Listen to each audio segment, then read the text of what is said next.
The Duke 390 2014 edition.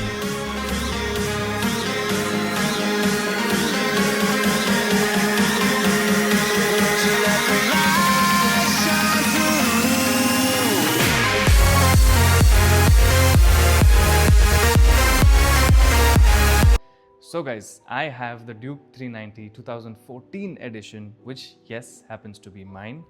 It is 11 years old, and I will take you guys through a little in-depth on what all I've done to the Duke or how many kilometers I've clocked, and take you guys through how it's been like for me to maintain in the long run, and if I've probably faced any maintenance snags or any issue at all on the 390 Duke.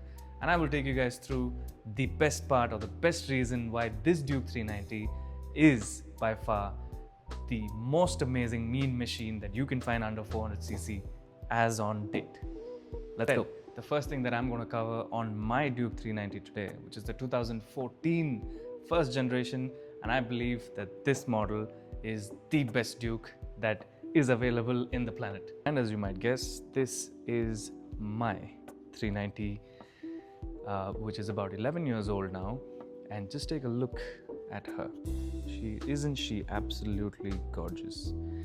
I'm going to take you guys through 3 or 4 steps or 3 or 4 categories of the review of the 390 Duke, which I own, which is 11 years old now. It is August 2014 on the 21st, if I'm not wrong, that I picked it up, and today is the 15th of December 2025. So it's been about 11 years, as you can see, and I'm going to show you guys why I feel this edition or the version of the Duke, which is the first gen, is the best Duke so far. Let's go. Boom. Now, funny thing that I want to speak about, which I didn't until now, is the fact that has anybody approached me till date to ask me if I'm going to be selling my Duke? And trust me guys, I've had more than 15 odd people who have really looked at the bike and said, let me know. And as recent as even 3 days ago at a traffic signal, the guy requested for my number and said, if you're going to be selling the bike, can you please sell this version to me, because it's so difficult to find a Duke like this these days. But I'm not going to be selling this bike, even though I've got a premium, obviously with 35,000 in about 11 years, I wouldn't expect more than 85 to 90,000 rupees. But I've had people who are even my neighbors who have come down to me and said they will pay me 1.75. As tempting as it may sound, it's never as tempting as riding the Duke 390 2014 model, which is the BS3 first gen, isn't it? A lot of you will still ask me, and still do at traffic signals, as to what kind of mileage that I get. And honestly, I'm a firm believer of the fact that if any vehicle that you buy has power, do not expect mileage, right? That said, this particular bike still gives me around 20-22 at times in bumper to bumper. I've checked real-time mileage on my display. It shows me anywhere between 14 and 16. That again, you can compare it to a leader class, but to be very frank with you, I still feel that I don't really dwell too much into the aspect of mileage, because for me, each time I change the gear, that much amount of power is opened up for me to just fly by. Now, coming back to the service, a lot of the people have to do a bit of engine overhauling, etc. For me, that's never really happened, and I call myself really lucky for that, because I do maintain my bike really well. Like I said in the starting of the vlog, I make sure that I heat the engine up. I don't just crank it and start riding. I make sure I heat the engine up. I wait for it to warm up for about a good 5 minutes to 4 minutes. And to be honest with you, a lot of people who have given this tip, they've come back to me saying that the jerk is not there. And quite naturally, for the output that you get in this, the engine displacement, it really would jerk when it's cold, because there is no, all the juices are still sort of yet to flow, right? So, yeah, pretty much it. Now, if you ask me how this particular bike shines or performs compared to the current gen Duke 390s, I haven't ridden the most latest 390 Duke, but the previous gen had a lot more torque. They'd increased it by 2 Nm from 35 to 37, and I believe now it's gone to 37 change or a little over 37. But to be honest guys, nothing in this world sounds as good as this Duke 390. or any of the KTMs that came. This is the BS3 version, by the way. So the sound on this is absolute monster. A lot of people also need to know that this happens to be the Black Duke 390, and many people do say that they were the first in Bangalore, second in Bangalore, and I don't want to be saying any of that, but I must tell you that as per the booking form, I was the second, to have booked the Black 390 Duke, right? They did have a white, but my best friend had a white, and I thought the black looked outstanding with the orange. And if I can, I'll put a photo right there as to how it looked right before the delivery. So on an average, every single year I spend anywhere between 7 to 12,000 rupees.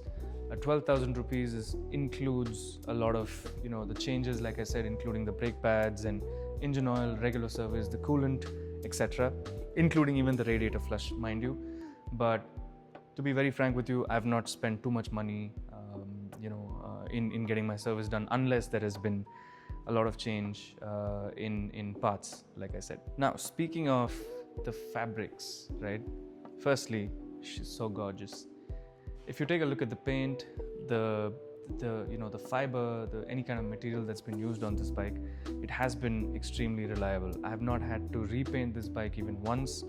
It gets exposed to the sun almost every other day, and it's retained a lot of its quality as you see. So I have zero complaints.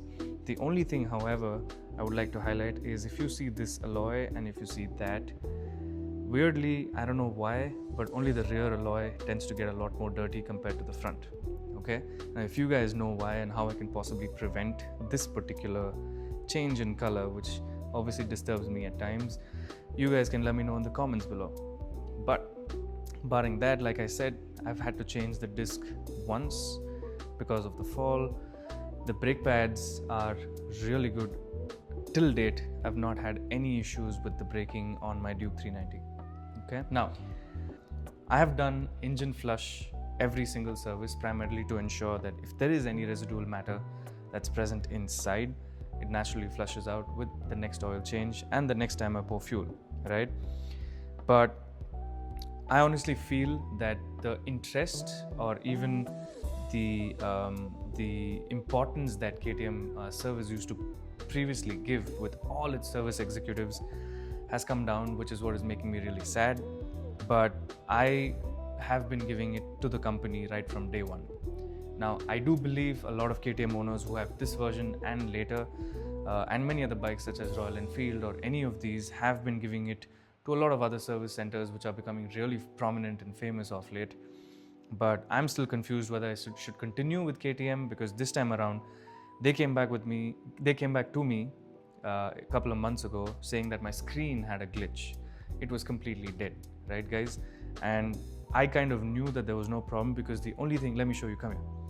The only thing that I requested them to change was this particular rubber with the glass that I had sourced, right?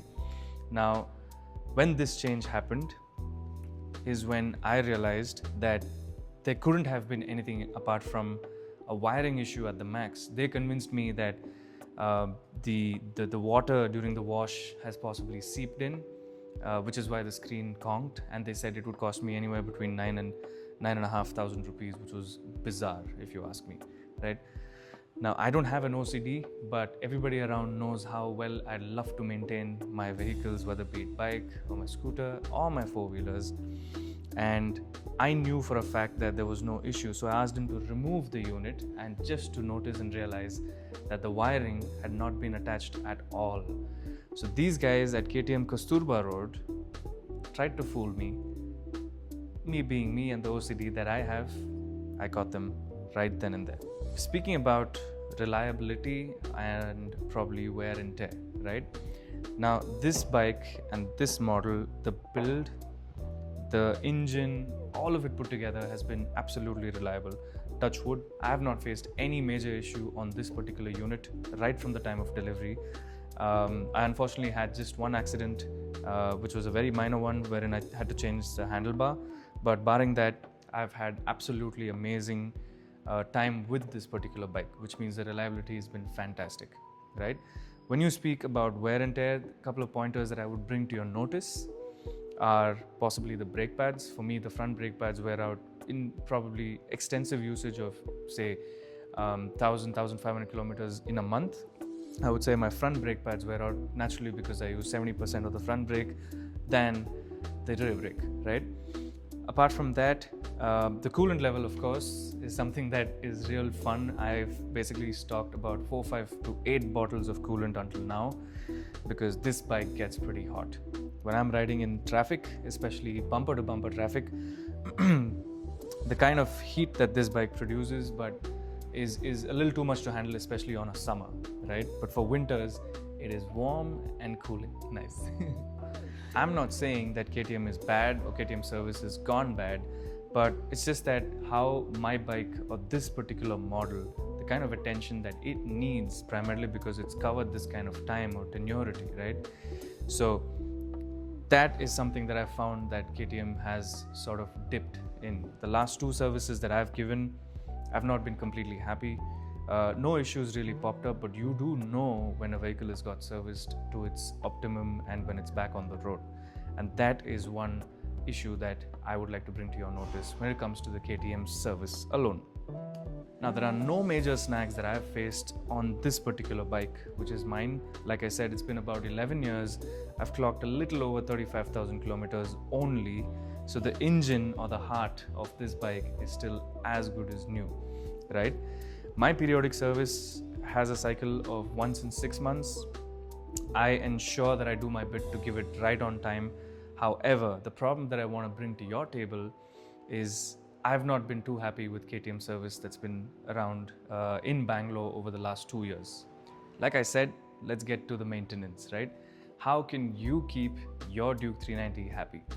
Barring the periodic services that I do year on year or once in 6 months as per what schedule this particular model requires, I honestly feel that if you're not using your Duke, or if you're not using any bike for that matter, starting it once in probably a week or twice a week is very, very important, especially in winters that we have in Bangalore.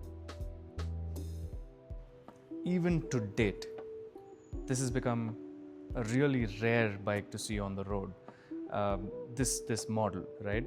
So whenever I pull the bike out and I give it a decent or a little more of a rev, I have people looking right at me. So this baby still catches attention to date, exactly like how it used to be, in the early days. I can't believe that 11 years has passed, to be honest. The bike only has given me absolute lovely memories, right? And to be very honest with you, if you take a look, I know I need to change the tires. I probably need to up the game with the alloys. But barring that, you can decide how the 390 Duke looks to you guys. Now, after all this, would I buy the Duke 390 again? If this generation or if this gen of Duke 390 was still available in the market, and I obviously would do anything to pick it up again, right? But again, speaking of that, I have it, so I don't think I need to worry about it at all. But overall, I have zero regrets owning the 390 Duke till date. It's been 11 years, like I said. The bike has been absolutely splendid, and I've only had good memories, and I will continue to do so. No matter what I upgrade to or pick up next, this bike is always going to be in the garage, and I obviously am in a headspace where I'm doing my best to do a lot of maintenance more than using it erratically, because I do know that as you keep clocking miles, obviously the bikes, the engine, etc. gets older. So I've taken it easy. I use this bike about twice a week, so I don't cover more than 100-150 kilometers in a week. And that's on purpose, also because the traffic is atrocious in Bangalore. And there's no point riding this in traffic one bit, guys. You do first gear, you change to second, you're back at first, right? So rather, I use it on a Monday or a Friday when the roads are free, and I really hope you guys enjoyed this review of my Duke 390, and this is the first time I did a review of something that I own in terms of vehicles. But I will be covering something more interesting with the garage that I have till date. But this is it, guys. I love my 390 Duke. If you like this video, make sure you click on the like button. If you have any questions that you might want to ask me regarding the maintenance, the history, or any of this regarding my bike or any bike for that matter, you can drop it down in the comments below. And thank you for staying tuned in until now, guys. I'm so happy that I was here. I will see you on the next one. Do not forget to click on the subscribe button, because I'm going to be throwing out a lot more content like this in the future. I will see you on the next one, guys. Like I said, take it easy, fellas. Boom.